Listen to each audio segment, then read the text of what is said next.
Review Oregon. So on this college track and field team review, we're gonna be doing the University of Oregon.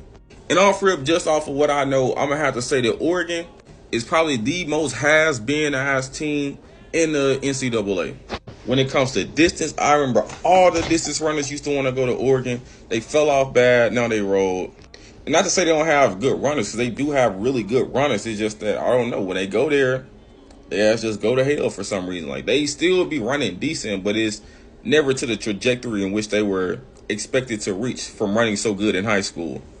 But you never know. Things could change in the next 2-3 years and they get back to where they were. But I can't say they're the most overhyped team, but I'm gonna just say they're the most well-marketed team because I mean they have Phil Knight behind them and Nike, and so they stand out.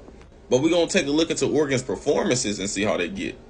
So off rip, we look at the sprints. I see that they have one decent sprinter who's pretty good at the 100. The 200 is like The 4, that shit is rolled. I'm gonna be honest, that 400 is rolled as fuck.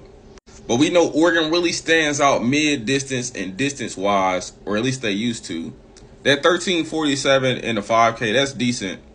But with so many guys in the NCAA running 13:20s and 13:30s, for Oregon, I would expect the standards to be a bit heightened with their distance history. But this Elliott Cook dude, he's really cooking in the 8 and the 1500.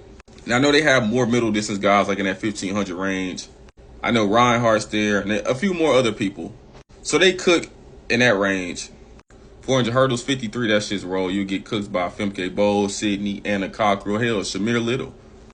4x1, that makes sense. They only got like one decent sprinter, so the rest of that shit is rolled. 39.7 cooked. 4x4, 312. You can put a bunch of distance runners out there and they'll go 312. So that shit's rolled. And then they have like a good multi, and they should have some good throwers because that's what they do on the West Coast. But if you look at it in the grand scheme of things, Oregon is really rolled as fuck. Distance wise, or at least mid distance wise, they do pretty decent. But other than that, I don't think like people see Oregon no more, especially on the distance side. I'm like, oh, Oregon's here. Like, I don't think people do that no more. Like, Oregon's not in the hunt for no national championship for cross country or none of that shit no more. But you never know. Things could change and shit like that. But we gonna see. But am I tripping? Y'all let me know.